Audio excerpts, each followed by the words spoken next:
Hey guys, welcome back to another video. This is going to be my next installment into the all-time Triple Crown winners in baseball history for pitchers and hitters. I do have 5 players in the background, which you could see. I chose to illustrate these players is because there's 44 Triple Crown winners in the history of baseball.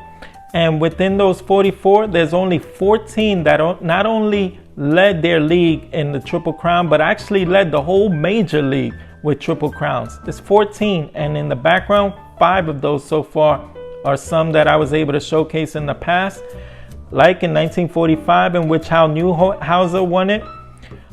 Lefty Grove actually did it twice, in 1930 and 1931. Rogers Hornsby did it in 1925, Dazzy Vance did it in 1924, and Dwight Gooden did it in 1985. So I'm gonna add 3 more to that list. The first of which is Mr. Johan Santana, who was able to do it in 2006. And I have him here with his 2000 Topps Finest rookie card. It's a beautiful refractor, and it's number 311 out of 1,000. So let me put this bad boy in the background, and then I'll get into that 2006 season of Johan Santana, in which he was able to win it since Dwight Gooden. No one had won the Triple Crown up until that point.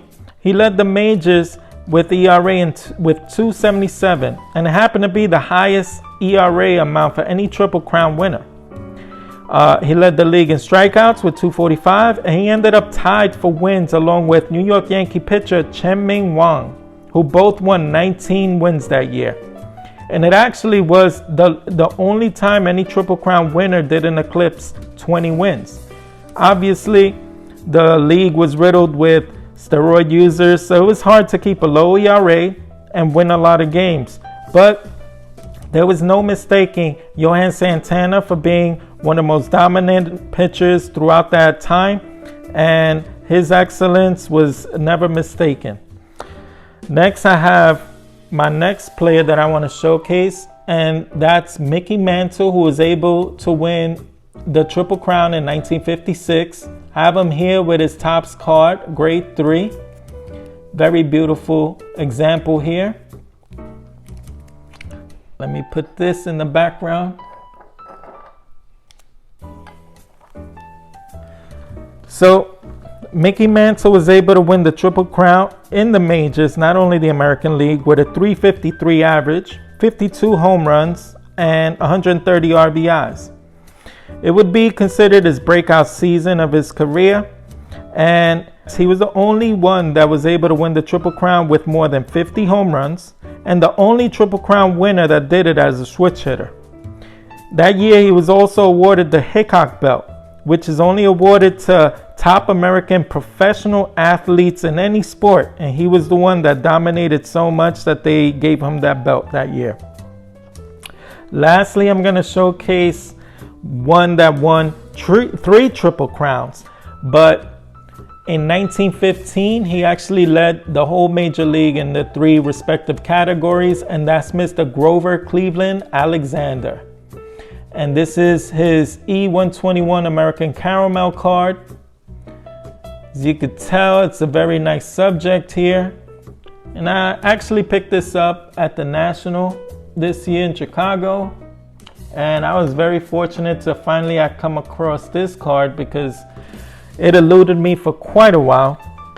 So in 1915, he actually led the league with a 122 ERA, 31 wins, and 241 strikeouts, which would be the most strikeouts he had throughout his career. And he actually had 12 shutouts. And then the year after, in 1916, he also won the Triple Crown, but only for the National League. But that year, he happened to have 16 shutouts, which was a major league record at the time.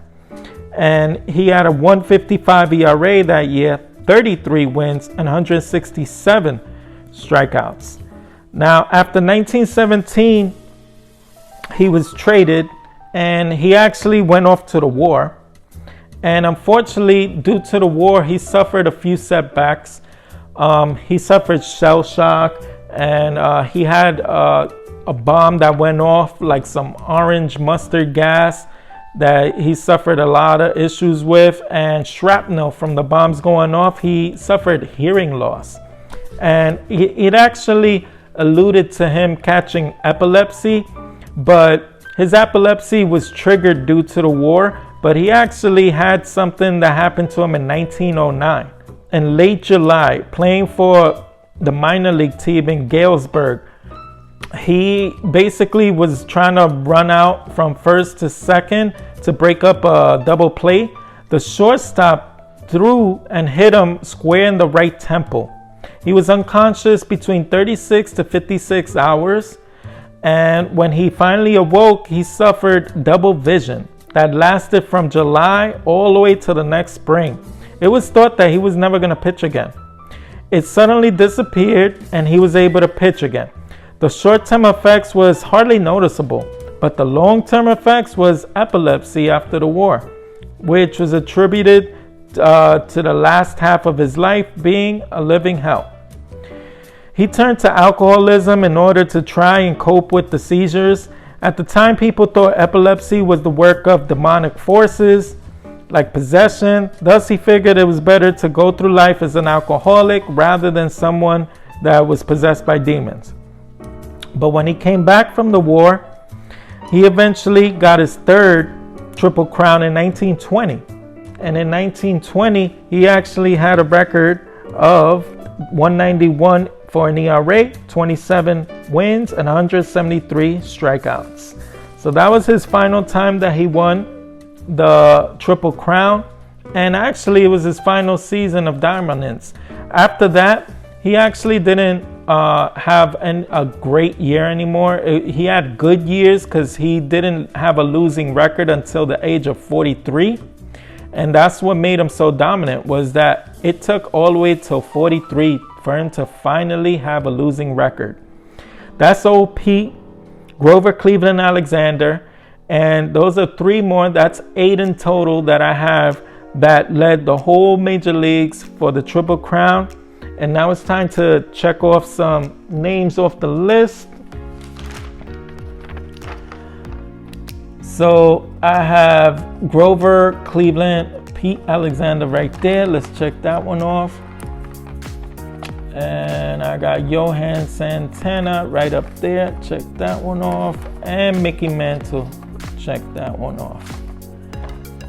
So the list is getting shorter and shorter every video, but I still have quite a ways to go to complete this collection.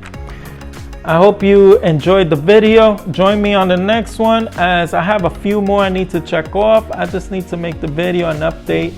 And until then, I'm gonna wish everyone happy hunting when it comes to cards.